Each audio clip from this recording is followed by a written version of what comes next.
Welcome, everybody. Kim Bond, teacher of fitness leaders, BCRPA. Welcome to my workshop being recorded in the beautiful Shuswap Lake, BC, Canada area. And let's get into the information of the journey of 10,000 steps. So, welcome to it. Let's get the information. If you're here for the credits, you'll get those at the end and enjoy the information. I think anybody can learn a tip or two from the workshop. And let me know your feedback. We'll be putting up more and we'll see you at the end. So let's get into it.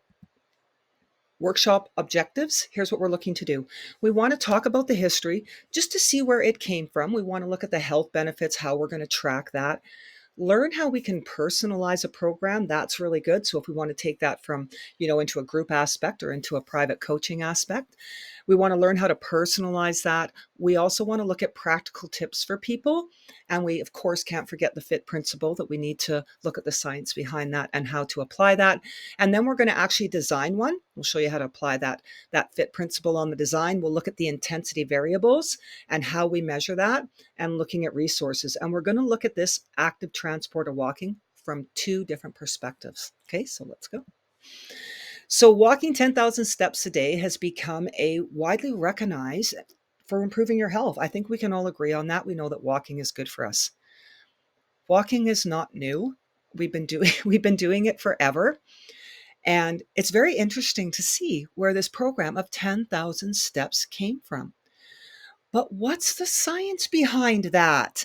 And how can it be used effectively? What can we do with it to integrate it into our lives? So that's really what's important. We'll see where it came from, see where it is today, and see how we can utilize that moving forward. So the history of it, 10,000 steps, I'm not sure if you know this or not. 1964 Olympics. It was issued as a marketing program for a pedometer, counting your steps. So it was a marketing campaign, 10,000 steps meter. It was tied to promoting activity. Makes common sense to me, but it wasn't scientifically based. It was just a let's get active type program. I thought that was quite interesting, because we're not really talking about science. We're just talking about a process of getting people moving. They're going to feel better. And then, of course, there's going to be science behind that. We just haven't talked about it. Why 10,000 steps? What is that? It is the distance in exercise. It is a form of active transport. If I say to you that active transport, I mean, how do I take my body and move it across this planet? Can I use a bike? Can I swim in the water? Can I walk? Can I run? Can I use an elliptical on the ground? What can I do to get my steps where I am vertical and putting one foot in front of the other, or using something that I use my physical energy to pull myself across? Think about that movement. That's what active transport is. You are actively moving your body to transport it. And that's what 10,000 steps truly is. So what are the benefits of walking? What aren't the benefits? We've already know that in our area that we're in of 2000, we are just ending 2024 now, that we have a very large population. It does tons of sitting. So we know the benefits of walking. You're going to have heart health. When you pump the blood from the toes to the head and you move that body, your heart rate's going to go up. You're going to create a little bit of health benefit for the heart. You're going to expenditure calories. You're going to have a weight management position. That's going to be a huge benefit for a lot of people. By breathing oxygen, moving transport of blood, hormones, you get this mental clarity, mental wellness to it. You can think about it in a longevity standpoint. The more we move, the more active we are, the younger our bodies feel, and the more they're able to stay independent forever. Well, as long as they can till the end. And bone strength. When we're pushing against gravity on planet Earth, that is creating pressure on the bones. So every time your muscles shorten and the muscles pull the tendons, and the tendons pull it together and put pressure on the bone, you're getting bone health by making a compressed bone. So that's where the bone health comes in that really good one for walking. If we wanted to add the upper body, you can see how I put the picture in here with the walking sticks, right? Good posture, walking sticks, taking the benefit of walking to a whole different level. So that could be a more advanced position for people that are looking to up their game if they're already doing walking. So is 10,000 steps really a science? I think there is now. There's more and more science, and we just relate it back to doing intensities of walking where we apply the FIT principles. How often, how much, what the quantity session looks like, what type we're doing. Now there's more and more science behind that. So technically we can say there is. When it first come out, I think it was just more of a marketing program, and we're like, hey, here's 10,000 steps. If you can get halfway between there, 5 and 7, you're moving. So optimal range studies show now 7 to 9,000 steps, significant benefits. But there's also intensity markers and there's personalization. Everybody walks at a different pace and they have different things that are going on within their bodies, including health, that we have to look at. So we have to look at different intensity markers in it, which we brought it in through science, and to personalize it for your health markers. So there is more and more science on it. If I was going to implement it, what are some tips I could give somebody? Just general tips. We know that when we set goals, smart goals, right? Whether we have them specific, they're measurable, they're obtainable, they're realistic, and they're put in this timely fashion, they become real. So action. Track what you're doing for your steps, right? There's different ways to track them. We'll go over that. Set your small goals. Don't set big ones right now. Set the small ones, get it moving. As you get comfortable, set longer term goals. Incorporate activity into what you're doing. When you're sitting, stand up. Stand up, walk around your desk, stand up, walk it, have a sit back down, roll your shoulders back, abs are tight. Got that moving. Move more often than not. Take the opportunities wherever you can. Park the car further away. These are just really good tips to do, right? Park the car further away. Use the steps if you can. Move more often from your desk. All those types of tips. Be consistent. We know that it's consistency. The more you do it, the more benefits you're going to get from it. And add variety. Just because you walk doesn't mean you have to do the same route all the time. Different surfaces are going to have different responses for your feet, but think about it. If you're in a city, you could walk on a sidewalk walking path. You could go out to a park and walk into the park trails. You could go, if you're more into the rural area, you can get into the hiking. You can drive to the hiking. There's lots of different areas that you can add walking in and get scenic views, and that also plays into the mental health portion of it. So you can vary up your scenery of where you're walking, change your routes, add some excitement to it. So with that, we need to know, how do we count this? How do we do all that? You speak all of that, Kim. Where do you get that from? From tools and resources, right? It's always about the tools and resources. Step counters. The original one in 1964 in Japan, the pedometer came out. We now have advanced pedometers, fitness trackers. We have things like the Fitbits, the Garmins, the Apple Watches. So now we're getting into biotechnical health. Smartphone apps, Apple Health, Google Fit, right? Built into tracking. Here's a really good one. There's web-based ones. I'm not sure if you're aware of them.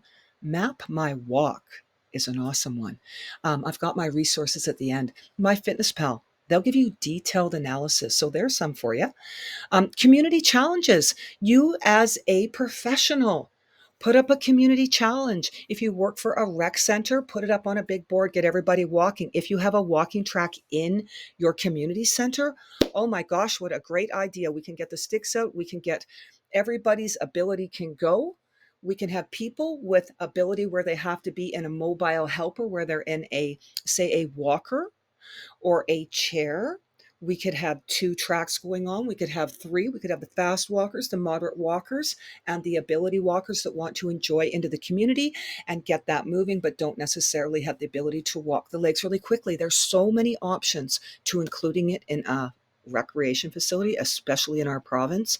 I've worked for many that have beautiful indoor walking tracks. So there's outside, there's inside, there's challenges.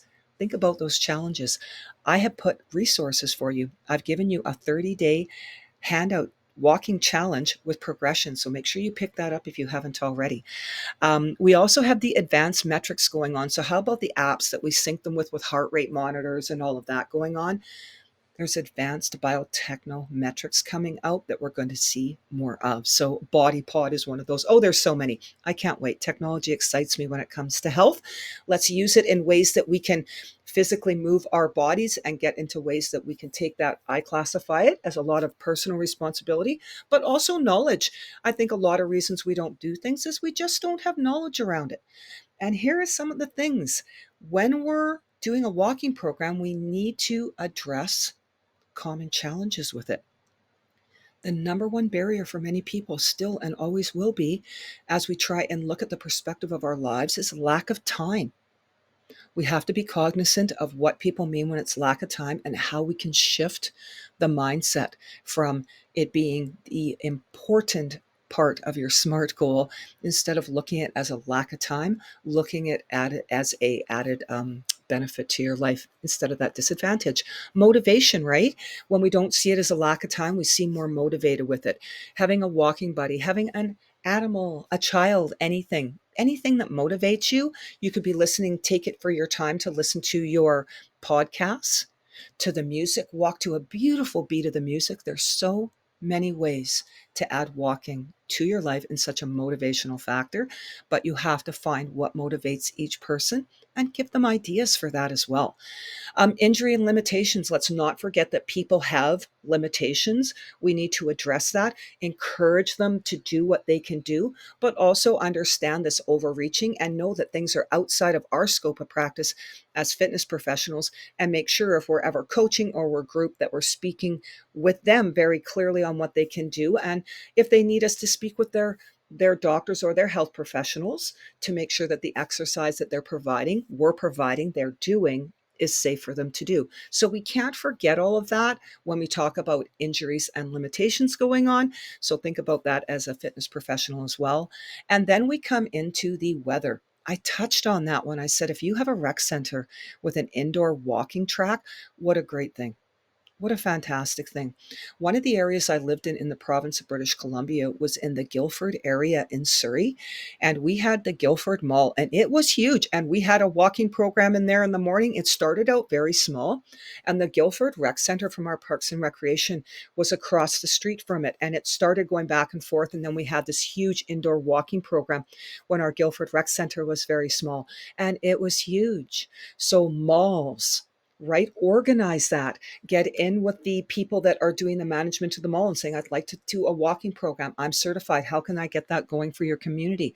So let's think about doing that into our rec centers, outside. We can also do walking programs in gyms that we are in. How about you start a 30-day treadmill walking challenge with a group of 10 people for you as a coach?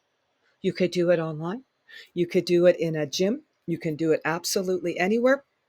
And those that have worked for an organization such as a place like Orange Theory Fitness that is treadmill based, what a great way to talk about the 10,000 steps and to keep that going in their programs if they're only coming to a workout once or twice a week. So get creative on all the ways that we can move them with their limitations, working with their medical professionals, understanding our weather limitations in Canada, using inside, outside, and all of our tools. Such creativity. So let's step forward for health. Embrace 10,000 steps in a flexible and achievable health manner. It has to be flexible, okay? Let's make sure that it's flexible. Adopt the journey to your lifestyle and capabilities. Everybody's different. Remember, every step counts towards a healthier you. Call to action. Start tracking your steps today and experience the transformation. These are all the things that we can take to our clients, to ourselves, and to bring into our groups, communities, and motivation. So, how about we try getting started on putting a program together? As with any program we would do, whether it be in group fitness, whether it be small group, personal training, community leadership, this is a fantastic program for the older adult specialty programs, as well as osteofit, yoga, Pilates. It applies to everything. So no matter what your leadership is in BCRPA or how you fit into the fitness world that we have out here, we can incorporate this in a scientific option, different intensities, doable, flexible, educated position for our clients. So here's the thing that we need to think about when we talk about members or clients, family or friends or anybody. When they come to us and they say, hey, I want to start a walking program, Kim, what does that look like? What do you think I should do? I would say, okay, before I get started, there's things that you just want to know, right? In my head, I'm thinking about programming. I might not be talking this through completely with them, but I'm taking all of these points under consideration when I'm doing a group, when I'm doing one-on-one, or I'm just speaking with somebody.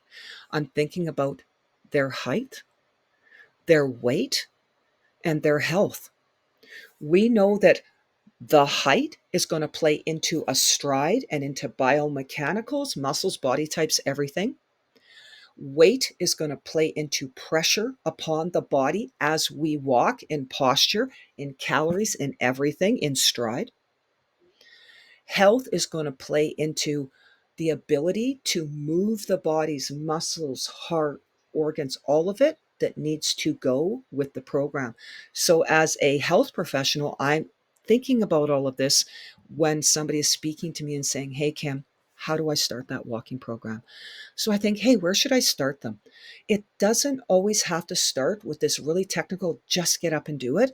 There's things we have to think about. So as a fitness professional, if I have somebody that has ankle, feet, hip, knee problems, I want to start by warming up what is the best, most important tool that we can use in walking: our feet. So let's look at how we would start this. Let's look at feet health. Warm up your feet. Before you start anything, just stand up, hold a wall, do whatever you have to do. Lift one leg up, point and flex your ankle, turn your ankle, do the circles, wiggle your toes, do fist pulls like you're grabbing off the ground. Warm your feet up. Your walk will be so much better because you know it takes minimally that 20% of dorsiplantar flexion to get a good solid walk in. So warm it up. 2-3 minute, 1 minute and a half on each ankle, right? Get that moving. Balance. Then walking, your gait walking, one foot in front of the other, requires that you balance and stand on one leg. So we want to be able to put ourselves where one foot is in front of the other or one leg is off the ground, and we can stand for 30 seconds with one foot in front of the other. That is your standard. I am functional, I am strong, I'm confident with my balance. So there we go. We do 2 minutes on the feet health, 2 minutes on the balance. We got 4 minutes, and that can be our little bit of warm up. And then we go into our start position and let's start talking, and then let's start progression. So warm up, move the ankles and stuff, get into the balance, core tight, one foot in front of the other, 30 seconds, static before dynamic. Okay, so now that we have that, let's look at the FIT principle. Whether you're a beginner, intermediate, advanced, frequency, intensity, type, time, how am I doing this? How much? How often? What does each session look like? When we talk about the frequency in walking, we should be walking 5 to 7 days a week. Kim, when should people not be walking 7? When they have health challenges, bone, whatever the challenge is, they need to have less frequency. But they can also do less volume in one session and still do 5 days a week. Okay, remember that. They can still do 5 days a week regardless. Just lower the volume for how much they are doing. Okay, let's look at the intensity. We now measure intensity. So many people have technology. We used to have to go, okay, everybody take their pulse, 1, 2. We don't do that. Well, you can if you don't have technology. And those of us, we got that classic, we know how to do it. 2 fingers, find that pulse, 10-second count, keep those legs moving, and 1 and 2, 10 seconds, count the beats per minute, times that by 6, get a 1-minute count. You have your BPMs. Classic.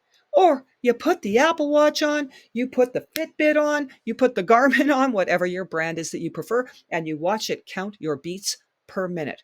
We measure intensities and beats per minute. Or how am I feeling? I think we should get there more.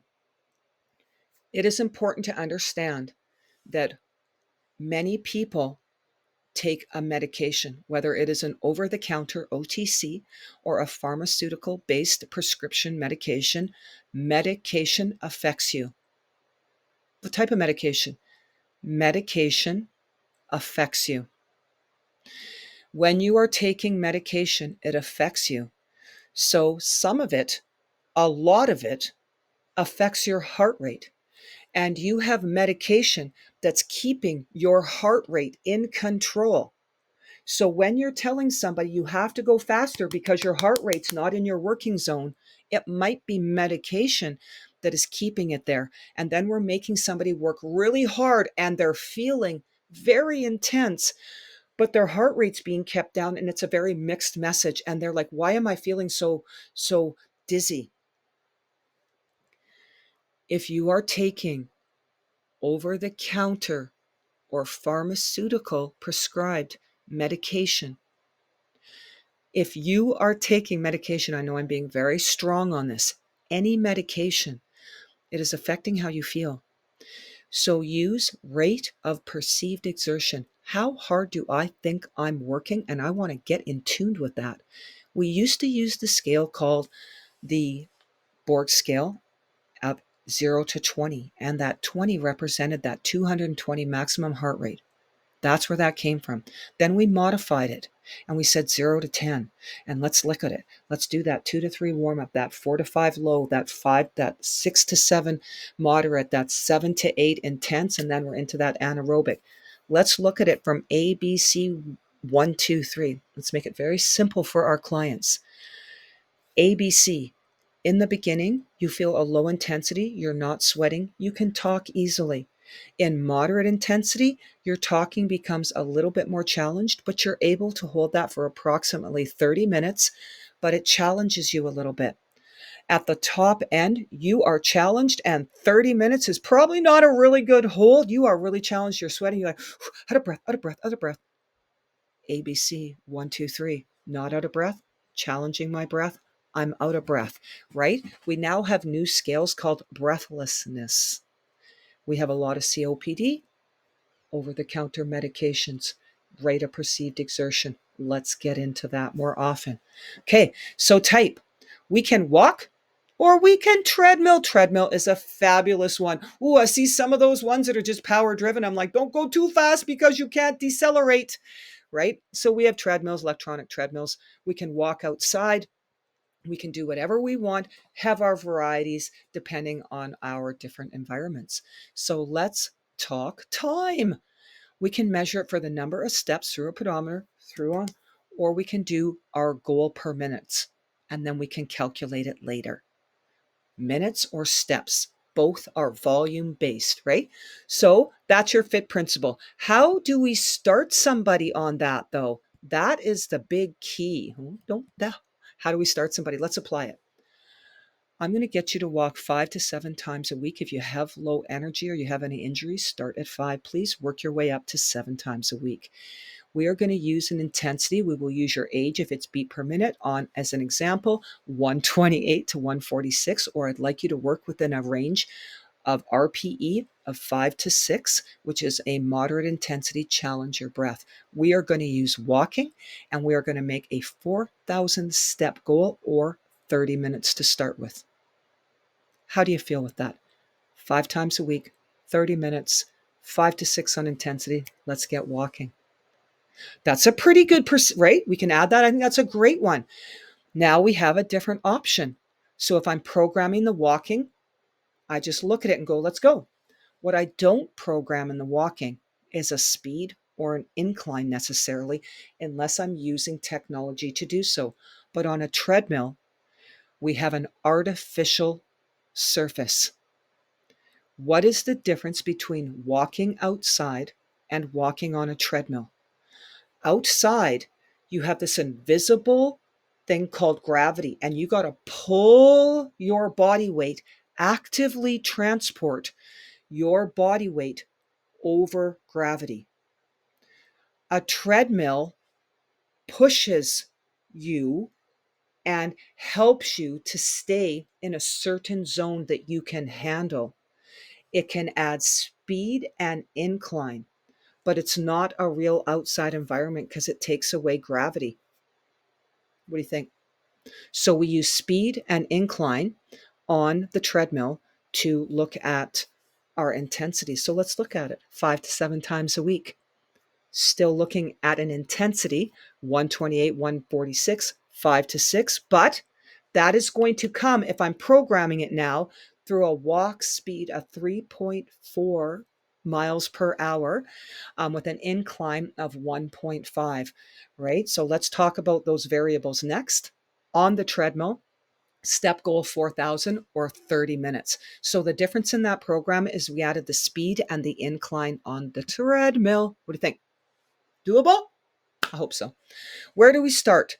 Currently, look at the steps. If you're already a step walker, start with that baseline and we'll go with variables.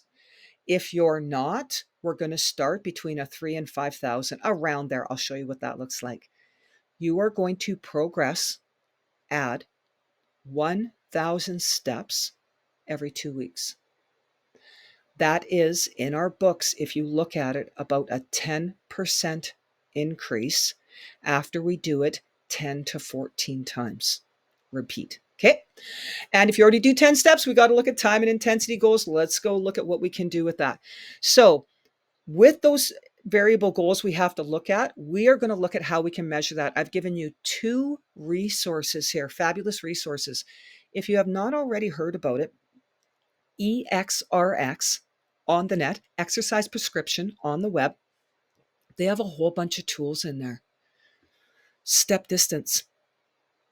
Click on it, resources. It's going to say, put your length in, put your time in. You have all 3 variables. Which ones can I use? Which one can I pull out and calculate the other one? Fabulous tool. We also have the Miles Wellbeing Stride Length Calculator. Keeping the stride. As a fitness professional, I'm really cognizant, aware of my clients getting a good stride, being upright with good posture, elbows bent, hands forward and backwards, and we're not swaying side to side. I'm very cognizant of a very good stride because stride length plays into health, especially when we talk about falling prevention, another topic to go on. So try that out. Miles Wellbeing. Check these tools out. They're really awesome because if we want to look at the stride, it is a stride length times the steps is the distance. There's your 3. And you can put that, you'll see that in the EXRX as well. So there's 2 tools for you. And then there's other tools down there as well. We'll go over them at the end. So let's look at the variables that we can change to intensify our FIT principle, right? It says, what is the difference between the treadmill and the walking? We always have to make sure we tell clients that. The treadmill is going to be a little bit more cushion and a little bit more absorbing on the body. Your outside surface might also dictate what is hard on your body when you're walking. Concrete is the hardest, asphalt is the next, and then you go to pressed trails. And then when the ankles get tippy side to side, it gets a little more challenging. But concrete can be very challenging for the ankles when it hits on there. So there's different variables that come into your surface play as well. So in treadmill versus outside, your speed, how fast you're going on a treadmill and outside, your stride length. Okay, let's take a look at that. On technology, on a treadmill, you have options. Usually there's a metric you can hold on to, and it's going to give you your heart rate, as well tell you how fast and your incline going. Or you can use your technology, and it is probably going to feed the treadmill. If you have not seen this already, it's going to hook up to the treadmill and you can just do your thing. And it's going to also keep that data in your smartwatch, as well as it's going to keep it into the treadmill while you're doing it. So incline, speed, outside, inside. You won't get the incline so much outside. You'll get the surface difference, where with the treadmill, you're going to get that incline and speed consistently. And knowing, are you ready? Are you ready? Knowing from those intensities, what changes them?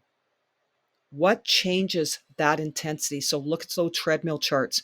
huge ones on the treadmill charts. Don't know if you know these already. I found some of this fascinating that I'd never actually looked into it and said, what are all the metrics? How do I need to teach that to somebody?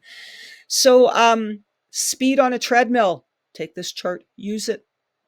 2 to 4 speed, miles per hour, 3.2 to 6.4 kilometers per hour for those of us in Canada. That's your starting pace. Incline, 1.0. Every one incline doubles the effort. 2 incline doubles the effort on the speed. 5,000 steps, beginner. I say 3 to 5 if you have any body issues. Intermediate, 7. Advanced is that 10,000. Calculate your kilometers. If you're a walker and you're doing 10,000 steps, it's kilometers and how fast you can do that. How fast you can do that on a hill. Oh. Log it. Log your distance. Perform at 5 to 7. Increase your 10,000 steps or increase your steps by 1,000 every 2 weeks. No more than that. Avoiding the injury, allowing for enough recovery time and proper progressions that fit within our FIT principles. So think about that, especially on a treadmill. You can use both rate of perceived exertion and you can use that smart technology by linking the two. Outside, you can use the two. The only thing you probably won't have is the incline, but we can probably get that off of some of these pretty smart apps. Okay, pretty smart apps. I put some pretty cool resources in here. I didn't put app resources and what is the top app. I wanted to specifically keep the resources to walking. The history of 10,000 steps, great, interesting there. Loved that detail on it. There's 4 or 5 sites on it. We have lots of information on that now. 10,000 steps a day. Is it too high or too low? A little bit of resource coming out of the Mayo Clinic on that. Very interesting read. We have the stride calculator from the Miles Wellbeing. We also have the EXRX, and it's got some other cool tools in there. I would really take a look at those tools. Map My Walk. That is a great tool.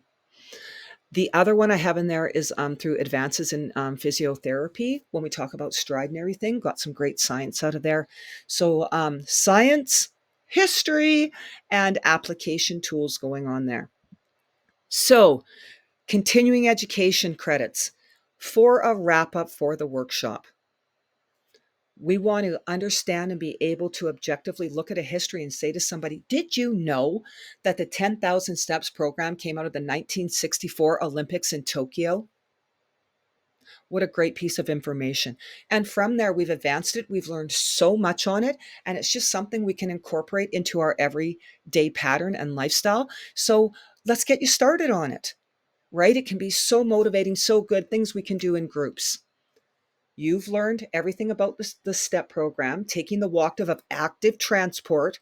Our terminology now comes into just saying we're doing cardio and stuff. We want to focus on active transport, getting our bodies to move across areas more in a vertical position if we can than in that horizontal. But again, keeping everybody in the adaptability and ability. Make sure we are inclusive when we're doing these walks, runs, and giving the opportunity for people that need sticks, walkers, and mobility for chairs. All of those are such great tools to be able to bring everybody, because walking is for everybody and movement is for everybody. Love things. Start a walking group, challenge them for 30 days, join a fundraiser, help your community. And from this, we're going to close that down. Thank you from Kim Bond, Shuswap, up here in beautiful BC. Your next step to getting your credits will be to complete a quiz, to have me look at that quiz, give you your answers on that, got solutions to all of your answers, and then your credit will go right up to your BCRPA registry. We'll need that number that you are for a fitness leader, and I hope you enjoy this. You'll be seeing me putting up a whole bunch of workshops in 2025. My goal focus is 1 a month. So enjoy the workshop, keep in touch. Any information you need, you know how to get a hold of me. Kim Bond, True Northwest Academy. You can catch me on Facebook, catch me on Instagram. online group fitness. I do 10 classes a week through corporate fitness, through my own platform, through a collective. If you're interested in any other education, let's get it together and let's get people moving. Have a great day.